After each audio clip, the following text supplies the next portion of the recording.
Hello नमस्कार दोस्तों, जिन्हें मंजिल की प्यास है उन सभी विद्यार्थियों का इस क्लास में बहुत बहुत हार्दिक स्वागत है। और दोस्तों, बहुत ही जल्द खुशियों का त्यौहार आने वाला है। इसी त्यौहार के उपलक्ष्य में आप सभी विद्यार्थियों को ढेर सारी शुभकामनाएं। तो आइए दोस्तों, हम अपने क्लास को यहीं से प्रारंभ करते हैं। और देखिए, आपके लिए एक मोटिवेशन लाइन है कि अगर आपने अपने जीवन में शिक्षा को सर्वश्रेष्ठ स्थान दिया होगा तो दोस्तों आप निश्चिंत रहिए, जीत आपकी ही होगी। और इससे दोस्तों, इससे अच्छा और कोई नहीं जान सकता, आपसे अच्छा कोई नहीं जान सकता कि आपने दोस्तों अपने शिक्षा को किस स्थान पे रखा है। अगर आपने सर्वश्रेष्ठ रखा है दोस्तों, तो आप बिल्कुल बेफिक्र रहिए, जीत आपकी ही होगी। बस इसी तरह लगातार कर्म करते रहिए। तो चलिए हम अपने प्रश्नों को सॉल्व करना स्टार्ट करते हैं। और दोस्तों, जो विद्यार्थी इस चैनल पे पहली बार आए हैं ना, उनका भी दोस्तों बहुत बहुत शुभकामना है और उनका भी दोस्तों बहुत बहुत हार्दिक स्वागत है। और देखिए, पहला प्रश्न है और प्रश्नों को दोस्तों बिल्कुल आपको इस क्लास को ना सीरियस होकर देखना है, क्योंकि आपके पास देखिए वक्त बहुत कम है। एमपीटीओ की भी वैकेंसी दोस्तों आपके सामने खड़ी है। यूपीपीसीएल, यूपी आर्मिनल और डीआरडीओ जैसे दोस्तों भयंकर वैकेंसी आपके सामने पड़ी है। तो दोस्तों उनको तभी आप क्वालिफाइड कर सकते हैं जब प्रश्नों को अधिक से अधिक प्रैक्टिस करेंगे, और वही दोस्तों प्रैक्टिस जारी करते हैं। पहला प्रश्न है कि ऑयल सर्किट ब्रेकर का प्रयोग किन लाइनों में किया जाता है। आपके पास ऑप्शन है कि 650 kilovolt ampere, 765 kilovolt ampere, 400 ampere तक, या 500 केवीए से अधिक। इसका आंसर क्या होगा दोस्तों, ये कमेंट बॉक्स में आपको बताना है। तो इसका आंसर होगा ऑप्शन नंबर डी, 500 केवीए से अधिक। कितना दोस्तों, 500 केवीए से अधिक। अगर मैं आपसे ये पूछूं कि जो आपकी ऑयल सर्किट ब्रेकर है, ये ऑयल सर्किट ब्रेकर है दोस्तों, ये जो ब्रेकर है ना, इसमें कौन सी तेल भरी जाती है, तो आप क्या कहेंगे, इसमें दोस्तों ट्रांसफॉर्मर वाली तेल ही भरी जाती है। कौन सी ऑयल, ट्रांसफॉर्मर ऑयल, है ना, इसमें ट्रांसफॉर्मर ऑयल भरी जाती है। अगर यहां से दोस्तों एक और सवाल पूछ लिया जाए कि ये जो आपकी ऑयल सर्किट ब्रेकर है, इस ब्रेकर में जो तेल भरी होती है ना, उस तेल को कब चेंज किया जाता है। अगर ऑप्शन दे दे कि कब चेंज किया जाता है, तो नोट करना दोस्तों उस पॉइंट को कि जब आपकी शॉर्ट सर्किट 50%, कितना 50% शॉर्ट सर्किट 20 बार हो जाए। कितनी बार दोस्तों, शॉर्ट सर्किट 50% 20 बार हो जाए, तो ऑयल सर्किट ब्रेकर का जो ऑयल है, तेल है, उसको दोस्तों चेंज कर दिया जाता है। ये इसका मुख्य काम है। और अगर आपसे पूछे कि वो कौन सा ब्रेकर है जो 400 एम्पियर तक काम करता है, तो आप नोट करना, उसको कहते हैं दोस्तों एसीबी। एसीबी का फुल फॉर्म लिखिए, air circuit breaker. Air circuit breaker, ये इसका फुल फॉर्म होता है। ये दोस्तों 400 से लेकर के 1600 एम्पियर, कितना, 400 से लेकर के 1600 एम्पियर तक के करंट रेटिंग के लिए काम आती है। अब आपसे अगर पूछा जाए कि आप बताइए 765 केवीए में किस ब्रेकर का इस्तेमाल करेंगे, तो आप लिखिएगा दोस्तों, हम फिर SF6 ब्रेकर का, SF6 ब्रेकर। कहने का मतलब है दोस्तों, जिस ब्रेकर में सल्फर हेक्साफ्लोराइड गैस भरी होगी, यानी कि जिसमें दोस्तों सल्फर हेक्साफ्लोराइड गैस भरी होगी, उसी ब्रेकर का प्रयोग हम करते हैं इतना हाई वोल्टेज में, 765 केवीए में। तो ये रही इसका आंसर, ऑप्शन नंबर डी। देखिए अगला प्रश्न है, क्वेश्चन नंबर सेकेंड। तापक्रम पैमाना बनाने के लिए प्रारंभ में वाइन को द्रव के रूप में प्रयोग किया गया, उस मीटर का नाम क्या है। क्या शानदार क्वेश्चन है दोस्तों, उसका आंसर आपको पता होना चाहिए। देखिए क्या कह रहा है कि एक तापक्रम पैमाना मीटर, यानी कि ये क्या मापेगा, तो ये टेम्परेचर को मापेगा। किसको मापेगा दोस्तों, ये टेम्परेचर को मापेगा, है ना, टेम्परेचर को मापेगा ये पैमाना। प्रारंभ में जब टेम्परेचर मापने वाला पैमाना बनाया गया, तो उसमें किसका प्रयोग किया गया, वाइन का। वाइन क्या होता है दोस्तों, ये वाइन वही जो आप कहते हैं दोस्तों अपने देहाती भाषा में दारू, है ना, लेकिन ये सुनने में अच्छा नहीं लगता, इसलिए दोस्तों हम इसको क्या कहेंगे, इसको हम कहेंगे एल्कोहल। इसको हम क्या नाम देंगे, एल्कोहल नाम देंगे। तो एल्कोहल द्रव का प्रयोग करके बनाया गया उस मीटर का नाम बताइए, तो उस मीटर का नाम है दोस्तों द्रवमापी। क्या नाम है, द्रवमापी। तो आप बताइए कि ये जो दोस्तों इसमें एल्कोहल का प्रयोग किया गया। इसमें ना दो प्रकार के द्रव का प्रयोग किया गया था। पहला कौन सा? तो पहला है दोस्तों पारा, जिसको आप कहते हैं मरकरी, है ना, पारा और मरकरी। अगर आपसे पूछा जाए ना कि किस उद्देश्य से इसको इस मीटर में प्रयोग किया गया था, तो आप ध्यान रखना दोस्तों, क्योंकि इसका जो हिमांक है ना वो बहुत अधिक है। अगर मरकरी का हिमांक आपसे पूछे तो लिखिएगा माइनस में 39 डिग्री सेंटीग्रेड। कितना? 39 डिग्री सेंटीग्रेड होता है ये पारा का, इसका हिमांक है। ये क्या चीज है? ये दोस्तों इसका हिमांक है। अगर आपसे कोई पूछे ना कि हिमांक क्या है, तो आप समझिए दोस्तों, जैसे नॉर्मल पानी होती है ना, वो नॉर्मल पानी जब तापमान दोस्तों माइनस में चली जाती है, यानी कि माइनस में 2 डिग्री 4 डिग्री चली जाती है, तो वो बर्फ बन जाती है। इसी प्रकार से जब मरकरी आपकी माइनस में 39 डिग्री तक जाएगी, तब ये जाके बर्फ बनेगी। अगर आपसे एल्कोहल का कोई पूछ दे हिमांक, एल्कोहल का हिमांक अगर पूछे तो नोट कीजिएगा दोस्तों, एल्कोहल का जो हिमांक होता है वो माइनस का 115 डिग्री सेंटीग्रेड। कितना? माइनस का 115 डिग्री सेंटीग्रेड। अब सुनना मेरी बात को, जो दोस्तों बर्फीले शहर होते हैं, जो बर्फीले प्रदेश होते हैं, वहां पे जो थर्मामीटर प्रयोग किया जाता है ना, वहां पे दोस्तों जो थर्मामीटर है, आप द्रव्यमापी को और किस नाम से जानेंगे? तो दोस्तों इसको नोट कीजिएगा, इसको हम थर्मामीटर के नाम से भी जानते हैं। तो जो बर्फीले प्रदेश होते हैं वहां पे जो थर्मामीटर प्रयोग किया जाता है, उस थर्मामीटर में दोस्तों कोई वाइन नहीं रहता। वाइन कहने का मतलब कि पारा वहां पे नहीं डाला जाता उस थर्मामीटर में। फिर क्या डालते हैं? वहां पे एल्कोहल डाला जाता है, क्योंकि वहां पे ना देखिए -39 डिग्री सेंटीग्रेड में ही मरकरी क्या बन जा रही है? ये बन जा रही है दोस्तों बर्फ। लेकिन एल्कोहल माइनस का 115 डिग्री में ये बर्फ बनती है। इसलिए बर्फीले क्षेत्रों में जितने भी दोस्तों मेडिकल वगैरह जो भी होंगे ना, वहां पे जो थर्मामीटर प्रयोग करते हैं उसमें भरा होता है एल्कोहल। क्या भरा होता है? एल्कोहल। अब एक बात बताइए दोस्तों, जो आपकी थर्मामीटर है ये क्या मापती है? तापमान मापती है। तो तापमान को सबसे पहले किसमें मापा गया था? तो नोट करना, तापमान को सबसे पहले दोस्तों फ़ारेनहाइट में मापा गया था। किसमें? फ़ारेनहाइट में मापा गया था। लेकिन अगर आपसे मैं ये पूछूं कि जो डॉक्टर थर्मामीटर रखे होते हैं, उस थर्मामीटर का रेंज कितना होता है, तो आप नोट करना, उस थर्मामीटर का दोस्तों रेंज होती है यहां पे, उस थर्मामीटर का रेंज होता है दोस्तों 95 डिग्री फ़ारेनहाइट से लेकर के 110 डिग्री फ़ारेनहाइट। ये किसका रेंज है? ये थर्मामीटर का रेंज है। किसका दोस्तों? थर्मामीटर का। अगर आपसे ये पूछ देना कि जो स्केल होती है, थर्मामीटर वाली जो स्केल होती है दोस्तों, उस स्केल की रेंज कितनी होती है, यानी कि फ़ारेनहाइट स्केल, ये समझिए आप, किसका? Fahrenheit scale, Fahrenheit scale. इस स्केल का रेंज कितना होता है? तो इसका रेंज होता है दोस्तों 32 डिग्री फ़ारेनहाइट से लेकर के 312 डिग्री फ़ारेनहाइट। ये फ़ारेनहाइट स्केल का ये रेटिंग है। ये थर्मामीटर स्केल का, थर्मामीटर का रेटिंग है दोस्तों, जो डॉक्टर रखते हैं। तो इसका करेक्ट आंसर क्या हो जाएगा? ऑप्शन नंबर सी, द्रव्यमापी, है ना। तो ये रहा दोस्तों option number C correct answer. अगर आपसे पूछा जाए कि ऊर्जा मापी क्या मापती है, तो ये दोस्तों ऊर्जा मापी ऊर्जा को मापती है किलोवाट आवर में। किसमें? किलोवाट आवर में। अगर यहीं पे इसको हम पूछ दें कि जो किलोवाट आवर है इसको और किस नाम से जानते हैं, तो आप लिखिएगा इसको हम एनर्जी मीटर के भी नाम से जानते हैं। कौन सी मीटर दोस्तों? एनर्जी मीटर के नाम से भी आप ऊर्जा मापी को जानते हैं। अब सुनना यहाँ पे कि जो आपकी आर्द्रता मापी है, ये आर्द्रता मापी ये क्या मापती है दोस्तों? आर्द्रता मापी क्या है? ये इसी को हम दोस्तों हाइग्रोमीटर कहते हैं।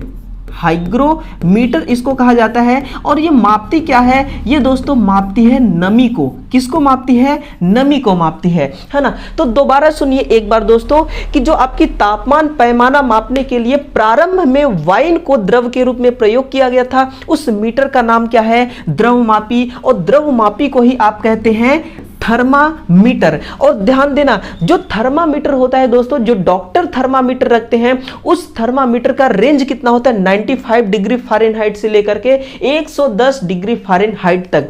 अगर आपसे पूछे कि फ़ारेनहाइट स्केल का रेटिंग कितना होता है, तो वो होता है 32 डिग्री फ़ारेनहाइट से लेकर के दोस्तों 312 डिग्री फ़ारेनहाइट, ये इसका रेंज होता है। और वहीं पे ऊर्जा मापी के बारे में दोस्तों, ये किलोवाट आवर में ऊर्जा को मापती है। और ध्यान रखना, इसी को एनर्जी मीटर कहते हैं, इसी को दोस्तों एनर्जी मीटर कहते हैं। और जो आर्द्रता मापी है, ये नमी को मापता है, किसको, नमी को। और ये हाइग्रोमीटर होती है दोस्तों, कंफ्यूज नहीं होना है, एक होता है हाइड्रोमीटर, एक क्या होती है, हाइड्रोमीटर। ये हाइड्रोमीटर क्या मापता है दोस्तों, ये किसी भी द्रव का घनत्व मापता है। क्या मापता है, द्रव का दोस्तों घनत्व। जैसे कि बैटरी का अपेक्षिक घनत्व मापना होता है ना, तो वहां पे हम हाइड्रोमीटर काम में लेते हैं, ना कि हाइग्रोमीटर। तो ये इसका आंसर है ऑप्शन नंबर सी।